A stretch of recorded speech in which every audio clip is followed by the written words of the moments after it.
Bienvenue dans la matinale de l'entrepreneur. D'entrepreneur, justement, il va en être question avec mon invité puisque sa mission est de les aider à rester compétitifs. Mission ô combien importante dans le contexte actuel et sombre de récession qui nous est prévu. Alors bonjour Frédéric Lucard, vous êtes fondateur du cabinet Aestigia et on va donc se demander avec vous comment une entreprise peut rester compétitive dans le contexte actuel. Alors en quelques mots, quelle est la mission d'Aestigia? Alors la mission d'Aestigia, c'est d'aider nos clients à atteindre leur meilleur potentiel possible et notamment de pouvoir développer une rentabilité et une compétitivité efficiente et durable. Alors comment on définit en même temps une entreprise compétitive? Qu'est-ce qu'il faut regarder? Alors, c'est un vaste sujet, effectivement. La compétitivité, ça va passer d'abord à court terme, et on va y revenir dans le contexte actuel, c'est d'abord de pouvoir assurer sa survie. Et puis plus généralement, ça va être de pouvoir effectivement assurer le développement à moyen et long terme, le développement pérenne de l'entreprise, avec tout ce que ça comporte en termes d'innovation, de différenciation. Enfin, c'est très multifactoriel, la compétitivité. Et si on regarde le contexte actuel, on connaît les chiffres, on va avoir la plus forte récession annoncée par l'INSEE depuis sa création en 1948. On a eu un premier trimestre que l'INSEE qualifie de médiocre avec 5,3% de récession, 17% au deuxième trimestre. On va avoir, semble-t-il, un rebond de 19% au troisième trimestre, mais in fine, on sera quand même sur 10 à 12% selon les chiffres de récession pour l'année 2020 et un taux de chômage qui va malheureusement monter probablement à 12% d'ici la fin de l'année. Donc ce sont des chiffres très inquiétants qui vont vraiment nécessiter un gros effort de compétitivité de la part des entreprises justement. Alors, la compétitivité, on y revient souvent, c'est de la vision et de l'analyse stratégique, de la différenciation, je le disais, du développer de l'efficacité commerciale, de la différenciation, développer l'engagement des collaborateurs, mais également développer leurs soft skills, puisqu'on parle de plus en plus de ces capacités de savoir-être. Enfin bref, il y a beaucoup de sujets qui concernent la compétitivité.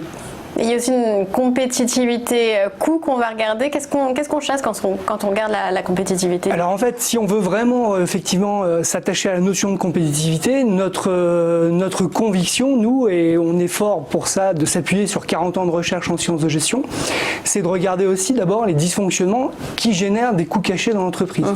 Toute entreprise génère des dysfonctionnements, ce qui est tout à fait humain, et ces dysfonctionnements, en fait, nécessitent à chaque fois de placer un acte de régulation en face.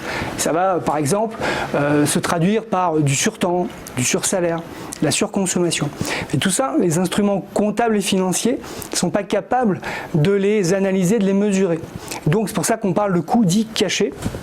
Mais ces coûts cachés, ils existent bel et bien. Si vous me permettez un parallèle un peu d'actualité, les coûts cachés sont à la gestion d'entreprise que les microbes et les virus sont à la médecine.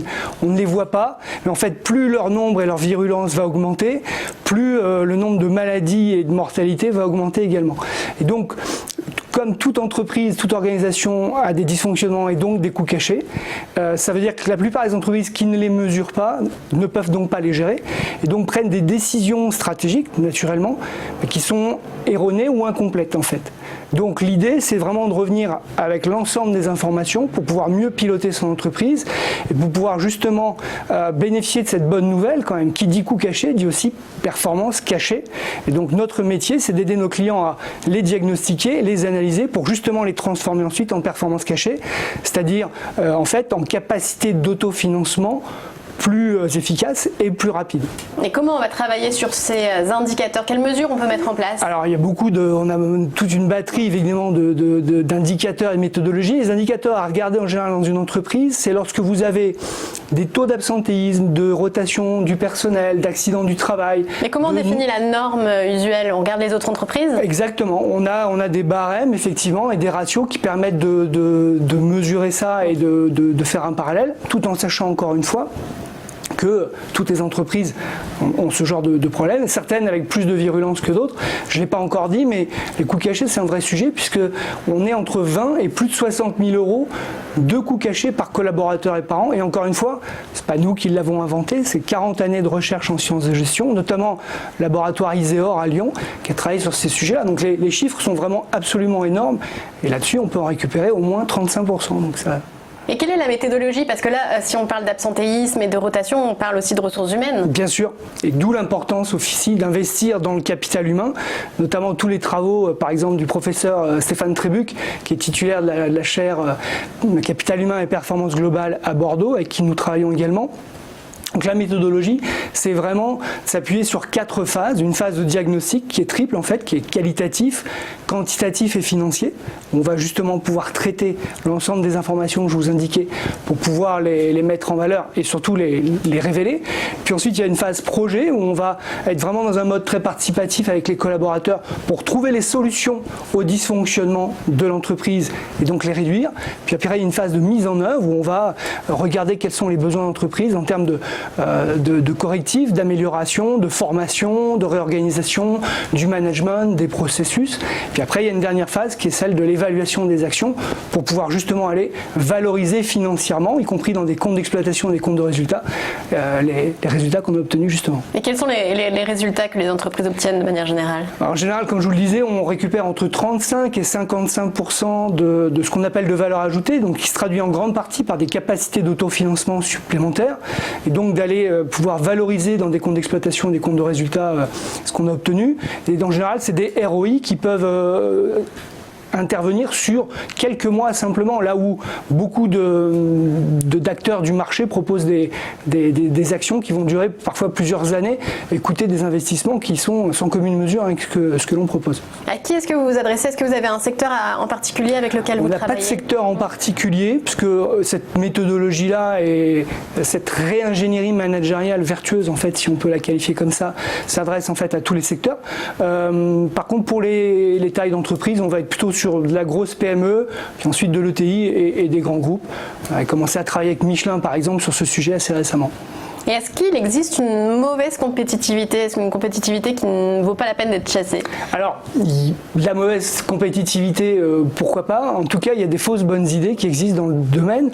La première fausse bonne idée, surtout en temps de crise, c'est celle finalement que dénonçait déjà Molière à l'époque, c'est la saignée, c'est l'amputation, c'est-à-dire que c'est de regarder uniquement à couper les coûts visibles au détriment des coûts dits intégraux, qui comprennent les coûts visibles et les coûts cachés, c'est-à-dire d'aller couper dans toutes les dépenses que l'on juge superflues pour pouvoir assurer sa survie, ce qui peut être une bonne idée à très court terme, mais qui va en fait obérer ensuite les capacités de rebond de l'entreprise à moyen et ensuite à long terme. Et les coupes d'emploi, par exemple, c'est... ça dépend de quels emplois, effectivement, mais ça peut créer du désengagement, ça peut créer de la désorganisation dans l'entreprise, ça peut créer de la remise en question consciente et inconsciente de la part des collaborateurs, ça peut créer des freins, là aussi conscients et inconscients, ça peut créer du découragement, ça peut créer du stress supplémentaire, etc.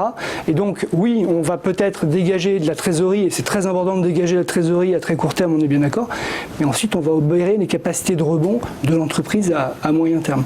Et la compétitivité maintenant passe aussi par le digital, alors est-ce que c'est le bon moment en ce moment pour opérer la mutation si elle n'a pas déjà été faite?